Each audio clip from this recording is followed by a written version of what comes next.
দর্শক, প্রতিবারের ন্যায় আজকে আমরা স্টুডিওতে আমন্ত্রণ জানিয়েছি বরিশালের সাংবাদিক সম্পাদক শেখ শামীম। দর্শক, ৩৫ সংগঠনের সাধারণ সম্পাদক। আপনারা জানেন, সাংবাদিকতা এবং অপসাংবাদিকতা নিয়ে নেটিজেনদের মধ্যে ঝড় বইছে। সেই সম্পর্কে আজকে আমরা কথা বলবো সকালের বার্তার সম্পাদক শেখ শামীমের সঙ্গে। আমরা চলে যাই শেখ শামীমের কাছে। জি, ধন্যবাদ আমাকে আমন্ত্রণ জানানোর জন্য, যে অনলাইন টেলিকাস্ট করছে। আমি সবাইকে ধন্যবাদ জানাচ্ছি এবং এই পরিবারকে শুভেচ্ছা এবং অভিনন্দন জানাচ্ছি। আমি দৈনিক সকালের বার্তা পত্রিকার প্রকাশক ও সম্পাদক, মোহনা টেলিভিশনের বরিশাল বিভাগীয় প্রধান এবং বরিশাল বিভাগীয় প্রেস ক্লাবের সভাপতি হিসেবে দায়িত্ব পালন করছি। এছাড়া সম্প্রতি বরিশালে পেশাদার সাংবাদিকদের সংগঠন, যারা নির্যাতিত নিপীড়িত যে সাংবাদিক, তাদের আশ্রয়স্থল হিসাবে পরিচিত, সকলের কাছে গ্রহণযোগ্য ৩৫ সংগঠন, সেই সংগঠনের আমি সাধারণ সম্পাদক হিসাবে দায়িত্ব পালন করছি। এছাড়া এই সংগঠনের নেতৃত্ব দিচ্ছেন আমাদের সিনিয়র সাংবাদিক আলম রায়হান। তিনি গণমাধ্যম ব্যক্তিত্ব। আমরা সাংবাদিকতার প্রথমে তাকে আমরা টেলিভিশনে দেখতাম মূলত। তিনি আমাদের চিফ অ্যাডভাইজার হিসেবে আছেন। এবং এছাড়া আমার সবচেয়ে প্রিয় যে মানুষ, মামুনুর রশিদ নোমানী, বিশিষ্ট সাংবাদিক, সিনিয়র সাংবাদিক এবং নির্যাতিত সাংবাদিক। তিনি নির্যাতনের শিকার হয়েও কিভাবে সাংবাদিকতাকে প্রস্ফুটিত করা যায়, ধরে রাখা যায়, তিনি আত্মগোপনে থেকেও সাংবাদিকতা করেছেন।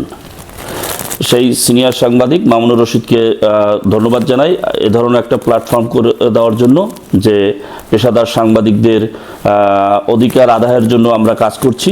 একটু কথা না বললেই নয়, আপনি যে মামুনুর রশিদ নোমানীর কথা বলেছেন, আমরা দেখেছি মামুনুর রশিদ নোমানী ওই যে আপনি ব্যাকগ্রাউন্ডে থেকে কাজ করা, সেটা থেকে আমরা যেটা একেবারে মাঠে দেখেছি, তিনি কিন্তু এই সাংবাদিকতা পেশা নিয়ে মার খেয়েছেন, তিনি নির্যাতনের শিকার হয়েছেন, বারবার তার প্রাণনাশের হুমকি দেওয়া হয়েছে, তারপরও কিন্তু থেমে নেই। নোমানী কিন্তু এখনও কাজ করে যাচ্ছেন মাঠে, এবং তারই উদ্যোগে এই যে ৩৫ সংগঠন হয়েছে, আমরা এটাকে সাধুবাদ জানাই। আমরা একটু জানতে চাইবো যে আসলে এই ৩৫ সংগঠনের মাধ্যমে সাধারণ সম্পাদক হিসেবে আপনি কি কি প্ল্যান প্রোগ্রাম করছেন এই নবীন সাংবাদিক এবং যারা সাংবাদিকতা পেশায় আসছে? জি, ধন্যবাদ। অসাধারণ কথা বলেছেন আপনি। আসলে আপনি জানেন যে সাংবাদিকতা একটা মহৎ পেশা, অনেক বড় বিষয়। পৃথিবীর অন্যান্য কান্ট্রি এবং বাংলাদেশের যে অবস্থা, তাতে সাংবাদিকতার তৃতীয় চতুর্থ স্তম্ভ হিসাবে বলা হয় একটা রাষ্ট্রের, গুরুত্বপূর্ণ পেশা হিসাবে এটাকে ধরা হয়। তো সেক্ষেত্রে আমরা যারা আমাদের অগ্রজ রয়েছে, আমরা যাদের অনুজ, আবার আমরা যাদের অগ্রজ, তারা আমাদের যারা জুনিয়র আছে, তাদের সব মিলিয়ে আমাদের প্রত্যেকেরই দায়িত্ব আছে। কীরকমের? সাংবাদিকতার একটা নতুন একটা ছেলে আসবে, ওকে আমরা ভালোভাবে অ্যাপ্রিসিয়েট করব, ওকে শিখাবো। যদি ভুল হয় আমরা তাকে শিখাবো। কিন্তু আমাদের সমস্যা হচ্ছে, আমাদের কিছু সাংবাদিক আছে নিজেদেরকে ব্রাহ্মণ মনে করে, চিহ্নিত। তারা মনে করে যে আমরা অনেক, তারা কিন্তু অনেক ধরনের অকারেন্স করে। আমরা জানি এই শহরটা ছোট, আমরা কে কোথায় কি করে আমরা সবই জানি, কিন্তু বাস্তবতা হলো তারা মনে হয় যেন আমরা হুজুর যারা নতুন আসছে সাংবাদিকতা, তাদেরকে মানে ক্ষমতা কুক্ষিগত রেখে তাদেরকে কোনো সাইড দিবে না, তাদেরকে কাজ করতে দেবে না, বিভিন্ন ধরনের ল্যাঙ্গুয়েজ ব্যবহার করবে খারাপ। এই যে সাংবাদিকতা, এইটাই আমি মনে করি যে এটা একটা বড় ধরনের অপসাংবাদিকতা। কীরকমের? কারণ আমাদের আপনি দেখেন বিভিন্ন বাহিনী দেখেন, সেখানে জুনিয়রদেরকে যেভাবে সিনিয়ররা রিসিভ করে, শিখায়, করে, কিন্তু একমাত্র সাংবাদিক একমাত্র এই পেশাটাই একজন আরেকজনকে যেভাবে মানে কথা দিয়ে বিভিন্ন ধরনের পরিবেশ তৈরি করে কষ্ট দেয়। একজন ওসিকে বলে ও কিসের সাংবাদিক, একজন প্রশাসনের লোককে বলে ও কিসের সাংবাদিক, ডিসিকে বলে ও কিসের সাংবাদিক। এই যে কথাটা ও কিসের সাংবাদিক, সেটা রাষ্ট্র বলতে পারে, রাষ্ট্রযন্ত্র বলতে পারে, প্রেস উইং বলতে পারে। যারা তথ্য মন্ত্রণালয় যদি বলে একটা লোককে যে ও সাংবাদিক না, এর আগে আদালত থেকে যদি কোনো লোককে বলা হয় যে হ্যাঁ এই লোক আইডেন্টিফাই করা হয় যে হ্যাঁ এই লোকটা খারাপ, এই লোকটা, এর আগে আমরা তো তারে বলতে পারি না যে আপনি সাংবাদিক না। আমরা কিন্তু এই যে বিগত দিনে দেখে এসেছি, যদি কোনো সাংবাদিক পেশাগত দায়িত্ব পালন করতে গিয়ে অনেক সময় হেনস্থার শিকার হয়েছে, এবং এই সাংবাদিকদের কাছেই নির্যাতিত হয়েছে যে আসলে ও সাংবাদিক না। এই যে কথাটা আপনি বললেন, আপনি যে কথাটা বলছেন এটার সাথে আমি ইন্টারাপ্ট করি। সেটা হচ্ছে যে স্বজাতি যখন আপনার শত্রু হয়, তখন আর বাইরের লোক লাগে না। আমাদের সাংবাদিকরা যত সারা বাংলাদেশে যত সাংবাদিক নির্যাতিত, নিপীড়িত এবং হামলা মামলা শিকার হচ্ছে, সব কিছু কিন্তু এই সাংবাদিকদের মধ্যে গ্রুপিংয়ের কারণে।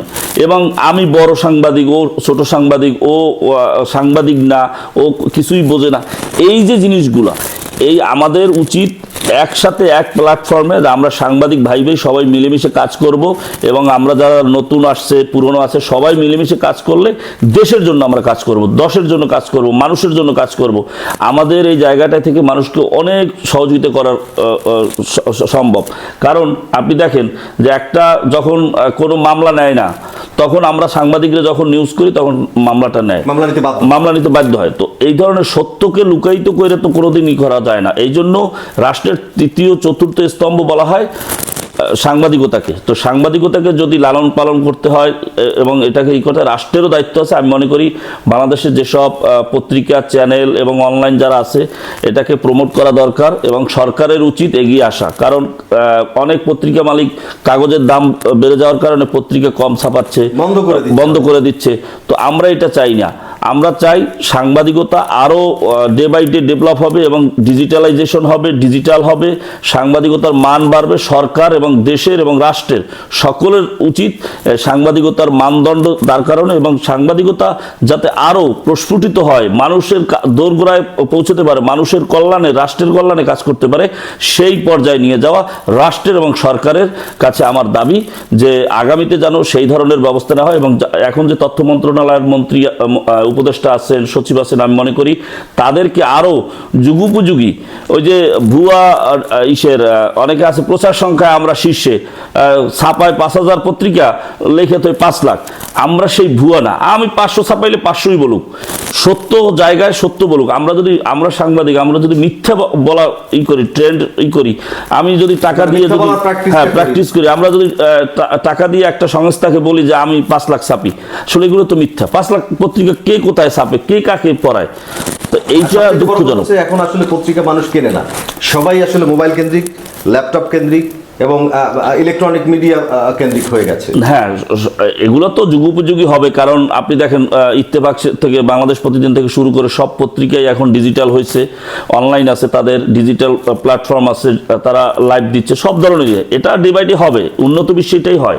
কিন্তু পত্রিকা হচ্ছে ল অফ এভিডেন্সে সাক্ষ্য আইনে একটা কথা আছে যে আপনার একটা দলিল, ধরেন একটা লোকের বিরুদ্ধে একটা মামলা হয়েছে 20 বছর 50 বছর আগে, ওই পত্রিকার কাটিং দিয়ে কিন্তু ওইটা দিয়ে আপনি একটা সুরাহা পাবেন, আপনি একটা ভালো বিচার পাবেন। তো এই জন্য সাক্ষ্য আইনে বলা হয়, পত্রিকাকে দলিল হিসাবে বলা হয়, এবং এই দলিলটা আপনি যদি কোনো ন্যায় বিচার প্রতিষ্ঠা করতে হয়, সেখানে এই দলিলটা খুব ভালোভাবে প্রয়োজন, এবং প্রতিষ্ঠিত করতে হলে আপনার পত্রিকা আজীবন থাকবে, কম হোক বেশি তো হোক, কিন্তু থাকবে। পাশাপাশি ডিজিটালাইজেশন হয়েছে, ডিজিটাল হবে। এবং আমরা মনে করি যে সাংবাদিকতাকে আরও যুগোপযোগী করতে হলে যারা সিনিয়র নেতৃবৃন্দ আছেন, যারা নেতৃত্ব দিচ্ছেন, আসুন আমরা সবাই মিলে একসাথে বসি, আমরা একসাথে বসে আমরা সাংবাদিকতার প্ল্যাটফর্মটাকে আরো সুন্দরভাবে তৈরি করি, এবং যারা জুনিয়র আছে, মোস্ট জুনিয়র আছে, তাদেরকে আমরা একসাথে, আমরা সবাই আমাদের সহকর্মী। অবশ্যই আপনি যখন একজন সাংবাদিককে গালি দিবেন তখন কিন্তু আমার গায়ে লাগবে, কারণ আমার নামের আগেও সাংবাদিক লেখা হয়। তো এই জন্য আমরা মনে করি সবাই একসাথে, আমরা সহকর্মীদের নিয়ে, কাউকে ছোট করা না, সবাই মিলেমিশে একসাথে যদি করি। এবং সাংবাদিকদের যে ন্যায্য অধিকার, ধরেন প্রেস ক্লাবের সদস্য হয় না, একটা পত্রিকার দেখা গেছে একটা পত্রিকার মালিক, প্রকাশক, একটা টেলিভিশনের ব্যুরো প্রধান, ঢাকার অনলাইন এবং ঢাকার বড় প্রতিষ্ঠানের সাংবাদিকতা করে, কিন্তু সে 20 বছর 25 বছর সাংবাদিকতা করে, তার মেম্বারশিপ দেওয়া হয় না। রিপোর্টার্স ইউনিটি বলেন, প্রেস ক্লাব বলেন, জাতীয় প্রেস ক্লাব বলেন, যত ক্রাইম রিপোর্টার্স অ্যাসোসিয়েশন বলো, আমি মনে করি যদি তার যোগ্যতা থাকে, আপনি একটা সাব কমিটি করে দেন, সে যদি যোগ্য হয়, তার কাগজপত্র দেখেন, তার এমসিকিউ নেন, রিটেন নেন, ভাইবা নেন, তারপর তাকে সদস্য করে নেন আপনি প্রেস ক্লাবে। কিন্তু প্রেস ক্লাব আপনি একাই থাকবেন, আর কেউ থাকতে পারবে না, আমি ক্ষমতা কুক্ষিগত করে রাখবো, আসলে এইটা তো মানুষ শোনেন, প্রত্যেকটা মানুষেরই একটা পতন হয়, today or tomorrow, time will say, একটা কথা আছে। তো আমি মনে করি যে তাদের যারা এই ভুল কাজে আছেন, এখনও আমি মনে করি যে সামনের দিনগুলোতে আমরা একসাথে কাজ করতে পারবো। মাঠ পর্যায়ে আমরা যারা সাংবাদিকতা করি সবাই সহকর্মী, এবং আমি মনে করি সবসময় আমরা যদি এক থাকি, তাহলে আমাদের বিরুদ্ধের কোনো শক্তি আমাদের কোনো ক্ষতি করতে পারবে না। এবং সর্বশেষ আরেকটা কথা বলি, সেটা হচ্ছে আমাদের 35-এর যে কার্যক্রম আপনারা ইতিমধ্যে দেখেছেন। আমরা রাজনৈতিক, বরিশালে যারা রাজনৈতিক, জামাত, বিএনপি সহ বিভিন্ন রাজনৈতিক নেতৃবৃন্দ সবার সাথেই আমরা বলে এসেছি এবং আমাদের 35কে তারা সাধুবাদ জানিয়েছেন এবং আমাদের ভালো ভালো কিছু কাজ আমরা উপহার দেব এবং আমি বরিশালের জেলা প্রশাসক সদ্যবিদায়ী মোহাম্মদ দেলোয়ার হোসেনের সাথেও আমরা বসেছিলাম তার কনফারেন্স রুমে, সেখানেও তার সাথে আমরা কথা বলেছি।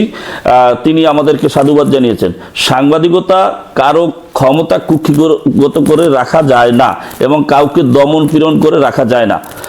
আমি 2018 সালে ডিজিটাল নিরাপত্তা আইনে প্রথম আমি 38 দিন জেল খেটেছিলাম এবং এছাড়া এর আগে আমি এক মেয়রের বিরুদ্ধে নিউজ করেছিলাম। একটি গোয়েন্দা সংস্থা প্রধানমন্ত্রী কার্যালয়ে তালিকা পাঠাইছিল, তখন সেখানে বলা হয়েছিল তিনি টেন্ডারবাজ। আমি সেই নিউজ করার কারণে আমি গ্রামের বাড়িতে আমার তার এসবির লোক পাঠাইয়া আমি বিএনপি জামাত করি কিনা, আমি কোনো দল করি কিনা, আমি কোনো সন্ত্রাসী কিনা সেই খোঁজও নিছে। তো যাই হোক, আল্লাহর রহমতে মা বাবার দোয়া আছে, আল্লাহর রহমত আছে। আমি মনে করি সাংবাদিকতা সাহসী মানুষদের জন্য, কোনো ভীতু লোকদের জন্য না।